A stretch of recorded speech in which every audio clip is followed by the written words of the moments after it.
In the contested region of the Fingers Peninsula, a massive naval operation by the Green Team was intercepted by a small force of Blue Team ships, while the main fleet scrambled to respond, leading to an honest-to-God naval battle. So I interviewed as many people from the battle as I could to create a tactical overview of the skirmish that would impact naval strategy for the rest of the 43-day war. The Green Team assembled a fleet for Operation Tempest Island Reclamation.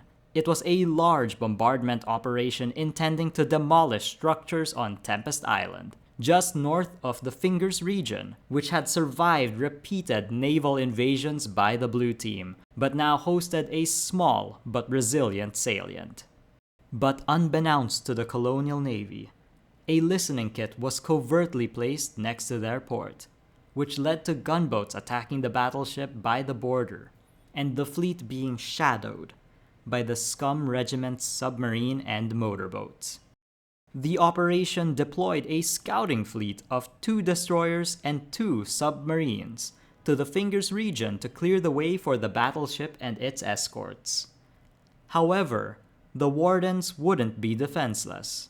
The ASEAN Regiment deployed their submarine early, as after a destroyer, a submarine, and destroyed watchtowers were spotted around the Fingers region, they believed that an enemy fleet was approaching. Once the submarine spotted their first destroyer, they opened fire. However, after the first 2 torpedoes, their depth officer disconnected and was relegated to watching the action from the shore. A total of 6 torpedoes were fired at the PH-1 Regiment's destroyer, landing 4 to 5 hits. It was so flooded inside that it was hard to tell how many struck them. But luckily for the destroyer, the last torpedo narrowly missed the most important compartment, the rear, where supplies and respawns were kept. After expending 75% of their ammunition, the submarine's captain ordered them to hold fire to save their torpedoes, citing that the destroyer was about to sink. But as the first destroyer pulled back, a second destroyer crewed by the PARS Regiment arrived to engage the ASEAN submarine. Seeing this, the sub engaged full reverse, but unfortunately backed up into an island, forcing it to rise in the shallow waters. Now having forced the sub to surface, the destroyer opened fire with its main guns. The sub's last 2 torpedoes were fired in response, landing a single hit in the front compartment. And once the sub managed to dive, they were hit with depth charges as they made the retreat while repairing.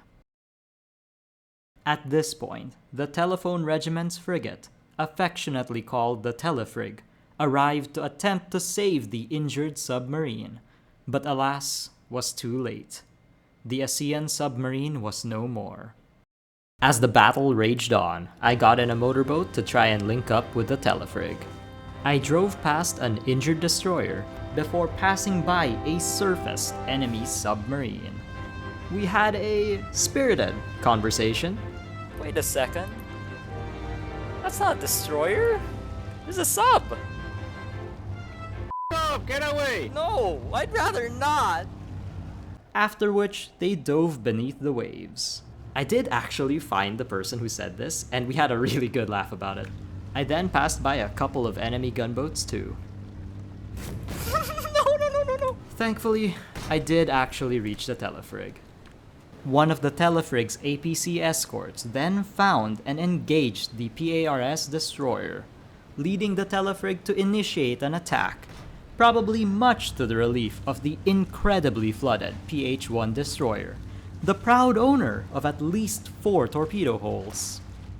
As the PARS destroyer was engaged with indirect fire, the 7 HP submarine was spotted surfaced next to it shortly before diving again. During the engagement, the Telefrig unfortunately ran into an island by accident and lost sight of the injured destroyer. However, while the frigate adjusted itself to resume the chase, the battleship's escorts, namely the VF Regiment's destroyer, the UBGE regiment's gunboats, and the SAF regiment's submarine, which had already chalked up 2 mission-killed frigates in Stemma Landing, now entered the fingers. The fresh destroyer fired artillery shells at the telefrig, and as it wrapped around the island, the SAF submarine fired 2 torpedoes at it, but missed. The telefrig would manage to escape around the island. However, its rear turret was now damaged and could no longer be fired. Undeterred by losing half its firepower, the telefrig resumed hunting and re-engaged the PARS destroyer. However, despite taking the initiative, the decision was made to retreat due to the damaged turret. At the region's border, after destroying 3 Warden gunboats attempting to cross into the fingers, the battleship itself crossed, but first had to let go of half its crew due to the server being quite full. The rest of the crew was to slowly cross in by themselves by the sea. But unfortunately for them, they were still being stalked by the Scum Regiment, who sent a motorboat to immediately run over all the defenseless crewmates in the water. The battleship's captain was a good sport about it, though. After finally entering the Fingers region, the battleship commander decided that given the damaged battleship, missing half its crew, and the now 27-person queue to enter the Fingers region, the operation should be cancelled. But the battle was far from over. On the other side of the region, the Pirate Regiment's frigate entered, and the telefrig notified them that they were leaving the Fingers as they passed by. The VF destroyer would soon catch sight of the Pirate frigate, opening fire and giving chase with the support of the UBGE gunboats. Under fire, they retreated north, just as the fresh frigate of the IWN regiment entered the region and was spotted 70 meters north of the chasing destroyer. The gunboat swarm immediately engaged the fresh frigate, as the destroyer elected to continue chasing its quarry, denying their escape as the destroyer engaged them at point-blank range. As the fleeing frigate then reversed southeast, the 2 ships were now alongside each other, exchanging broadside volleys of 120mm fire. However, unbeknownst to the frigate, they were driving straight into the surfaced SAF submarine, facing directly at them. A torpedo then streaks past the frigate, and upon realizing it's from a friendly, the destroyer engages full reverse to repair and engage from a distance, closing its rear bulkheads to contain the flooding. After missing yet another torpedo, the sub's captain ordered the use of the craft's deck-mounted artillery gun, a weapon rarely ever used on the colonial submarine, as they'd need to be surfaced to fire. Fortunately for them, the next volley of torpedoes hit their marks, and the frigate sank as it was veering away. During that engagement, the telefrig regrouped with the IWN frigate. They both elected to leave the region due to a damaged turret and a dangerous amount of flooding. So much flooding that the telefrig's crew had to hop on board to help contain the damage. To the south, the 2 destroyers with torpedo holes got the same idea, aiming to escape through the southern channel towards Reavers Pass. Seeing this, the Warden's land-based artillery at the salient opened fire. However, the destroyers managed to escape, and later make it back to the dry dock for repairs. At this point in the battle, many ships were damaged, but the only vessels that sunk were blue. The WN Regiment's frigate and submarine then left port to join the battle, but it would take them a while to arrive.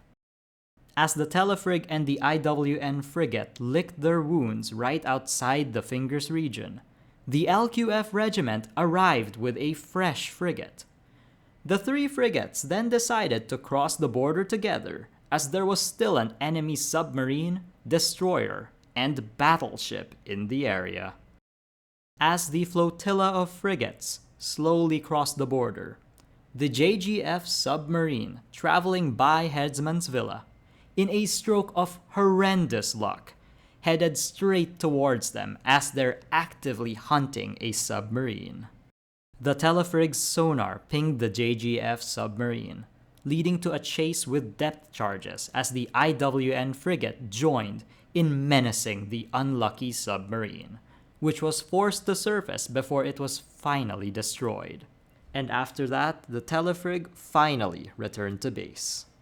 I got front row seats to see that submarine sink. Here's my point of view. But first, I got on a motorboat again. Help! I'm sorry. me! I'm sorry. I have to do this. Help! I gotta kill. Conga line the depth charges. Get metal beams ready. Conga line the Conga depth line. charges. Next. Everyone got in line to reload the depth charges. Yeah. I mean, I saw them surface on my motorboat. Oh, He's surfacing. surface, He's surfacing. surfacing. Oh, get him! Jump over. Jump over. Board him. Board him. 88. Board him. Jump in. Jump in. Get on! Go! Board it. They've closed the door. They've closed the door. Get back up. Wait, what? Oh, just. Did it die or Did it The die? sub died. Sub died. Okay, I thought it Oh, crossed. look, man. GG! Everyone! That was such a goofy death. First time I boarded a sub and it lasted all of 3 Look at- seconds. Dude, they're pulling out so many ships. It's been I like know. mini wars. I've never seen this many collie ships. I know. Simultaneously, the Scum submarine continued following the Boar battleship as it regrouped with its escorting destroyer. With the crew being relatively new to submarines, a few opportunities to fire torpedoes at the destroyer are missed, and while lining up a shot, they see the SAF submarine approaching them. However, the Colonial submarine just passes by them, confusing the Scum sub's crew. It would turn out that while the Colonial submarine did notice them, they couldn't engage because they were out of torpedoes and were on their way out of the region after a Colonial listening kit in Tempest Island detected multiple Warden ships approaching. The Warden sub would continue following the battleship into the mouth of the channel as it retreated, but failed to ever get in range of their quarry. The escorting destroyer, however, was now right behind them, and the sub couldn't turn to engage because of sea mines in the area. They were sitting ducks. But then, the destroyer just drove right past them without engaging. Another stroke of luck would befall the crew, as the 7 HP submarine, with its very new crew on merely their second outing, would mistakenly drive into the nearby oil platform. The Warden submarine's captain was all too eager to fire, missing their first salvo of torpedoes. The Colonial sub dove as it turned to face the enemy, escaping from view. The more experienced officer on the Scum sub then ordered that the next salvo of torpedoes be fired at the minimum diving depth needed to be hidden from view, correctly guessing where the Colonial sub would be, striking its command room as it fired a salvo, only managing to fire one off-course torpedo, as the other torpedo officer is slain in the explosion. The Scum submarine then decided to retreat given their low battery charge. They marked the location of the stricken submarine for others to see. The 7 HP sub was, however, still in the fight, turning to face their fleeing opponent, firing one salvo of torpedoes, which unfortunately missed their marks. The wounded sub then made its retreat while repairing, but as they surfaced to patch up and recharge, the LQF regiment's frigate rams directly into them, opening fire, and once they dive again, depth charges are fired into the water. But the frigate's crew, in their haste to even join the battle, forgot to stock up on depth charges and quickly run out. Seeing no other option, they park themselves above the submarine, dropping sea mines on them, hoping to score a hit, which they do, sinking the submarine. But almost immediately, you see a regiment who had just built their first ever destroyer took it into battle, engaging the LQF frigate with indirect fire. However, the destroyer was seemingly unable to score any hits, prompting one crew member to say, Do they not know how to aim or what? Not a single shell is hit. which was immediately followed by the destroyer ramming into the frigate to Oh my engage God. in direct fire. Oh, left front. Search for holes. That poor motorboat tried to be a hero. Don't block. Do we still have holes in the front? Yes, block.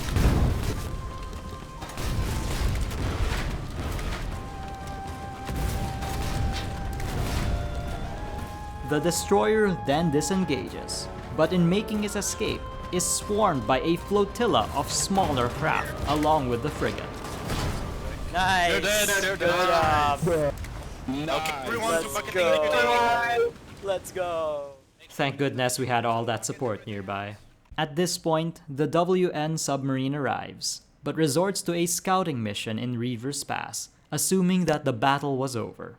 But an hour later, while the WN frigate was busy shelling bases and concrete pallets in the neighboring region, a battleship was called out approaching from Reavers Pass.